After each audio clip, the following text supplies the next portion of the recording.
துனியா. இன்னைக்கு நம்ம பார்க்க போற ரெசிபி வெஜ் சாண்ட்விச்.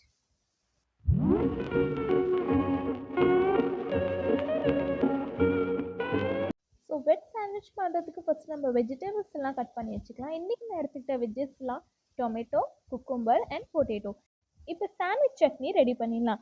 அதுக்கு மல்லி, புதினா, பச்சை மிளகாய், பூண்டு அண்ட் ஜீரகம். முழு சீரகம் கூட போட்டுக்கலாம், இல்லை ஜீரகத்தூள் கூட நீங்கள் போட்டுக்கலாம். இது எல்லாத்தையும் நல்லா வாஷ் பண்ணிட்டு கிரைண்ட் பண்ணி எடுத்துக்கோங்க. இதில் வந்து கொஞ்சமாக லெமன் ஸ்வைஸ் பண்ணி விட்டுக்கோங்க. அந்த லெமன் ஸ்வைஸ் பண்ணிக்கோங்களா அதோடய ஃபஸ்ட்டு கிரைண்ட் பண்ணுங்கள். உங்களுக்கு தண்ணி தேவைப்பட்டால் கொஞ்சமாக தண்ணி ஊற்றி கிரைண்ட் பண்ணிக்கோங்க. இது கிரைண்ட் பண்ணால் ஃபுல்லாக சட்னி மாதிரி ஒரு வாட்டர் கன்சிஸ்டன்ஸில் இருக்கும், ரொம்ப வாட்டரியாக இருக்கக்கூடாது.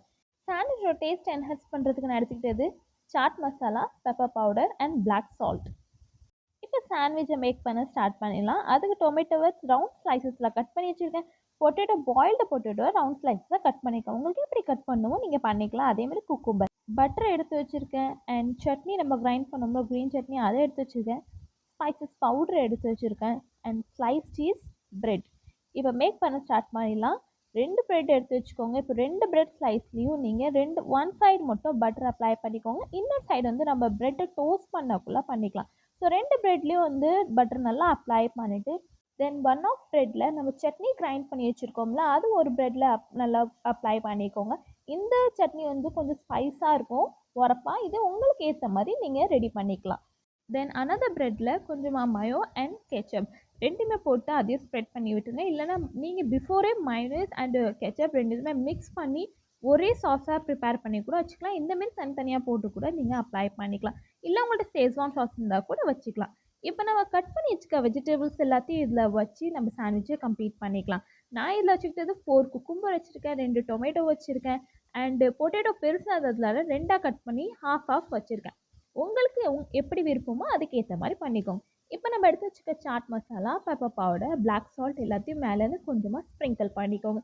அண்ட் சாண்ட்விச்னால மெயினாக சீஸ் தானே முக்கியம். அது இருந்தால் தான் சாண்ட்விச்சை சாப்பிட்ட மாதிரி இருக்கும். அந்த சீஸ் ஸ்லைஸை மேலே வச்சுக்கோங்க. இல்லை உங்கள்கிட்ட கிரேட்டட் சீஸ் இருந்தாலும் நோ ப்ராப்ளம், அதையும் வச்சு நீங்கள் எதை கம்ப்ளீட் பண்ணிக்கலாம். ஸோ இதே மாதிரி தான் ரெஸ்ட் ஆஃப் சாண்ட்விச்சை மேக் பண்ணிடுங்க. ஸோ இந்த சாண்ட்விச் நீங்கள் ஹெல்த்தாகவும் இருக்கும், பிகாஸ் அதில் நம்ம எல்லாம் வெஜ்ஜீஸ் தான் ஆட் பண்ணியிருக்கோம். அதை நீங்கள் பிரேக்ஃபாஸ்ட்டுக்கு எடுத்துக்கலாம், குட்டீஸ்க்கு கொடுக்கலாம், அண்ட் ஈவினிங் ஸ்நாக்காக கூட எடுத்துக்கலாம். இப்போ வந்து சாண்ட்விச் கிரில் இருக்கோம்னா அதில் கொஞ்சமாக வந்து பட்டர் க்ரீஸ் பண்ணிவிட்டு நம்ம ப்ரிப்பேர் பண்ணி வச்சுருக்க சாண்ட்விச்சை ஒன்று ஒன்றா வச்சு நீங்கள் எப்படி எடுத்துக்கலாம்.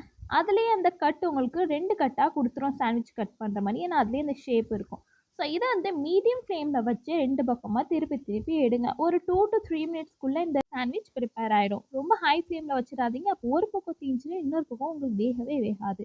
ஸோ சப்போஸ் உங்கள்கிட்ட இது இல்லைன்னா நீங்கள் இது தவாவில் கூட மேக் பண்ணலாம். ஸோ சேம் தவாவில் அதே பட்டரை வந்து கொஞ்சமாக க்ரீஸ் பண்ணிக்கோங்க. அண்ட் நீங்கள் மேக் பண்ணி வச்சுருக்க அந்த சாண்ட்விச்சை ஒன்று ஒன்றா வச்சு இதுவுமே ஒன் சைடு லைட்டாக ப்ரௌன் ஸ்பாட்டட் வந்ததுக்கப்புறம் இன்னொரு சைட் ஃப்ளிப் பண்ணி விட்டுக்காங்க. ஸோ இதோட ஃப்ளேமும் ஹையில் வைக்காமல் மீடியமில் வச்சே பண்ணுங்கள். ஏன்னா ப்ரெட் சீக்கிரமாகவே நம்மளுக்கு தீஞ்சிரும். ஸோ இதே மாதிரி எல்லா ப்ரெட்டையும் ரெடி பண்ணிடுங்க. ஸோ ஃபஸ்ட்டு நம்ம வச்சோம்னா அது சூப்பராக இந்தமாரி ரெடி ஆயிடுச்சு. ஸோ வெஜ் சாண்ட்விச் நம்ம வீட்லேயே ரொம்ப சூப்பராக ப்ரிப்பேர் பண்ணலாம். ஹெல்த்தியாகவும் இருக்கும், நல்லா ஃபில்லிங்காக இருக்கும். பார்த்துட்டு ட்ரை பண்ணிங்கன்னா கண்டிப்பாக சொல்லுங்கள் உங்களுக்கு இது எப்படி வந்துச்சுன்னு. நெக்ஸ்ட் ரெசிபியில் மீட் பண்ணலாம். Have a good day.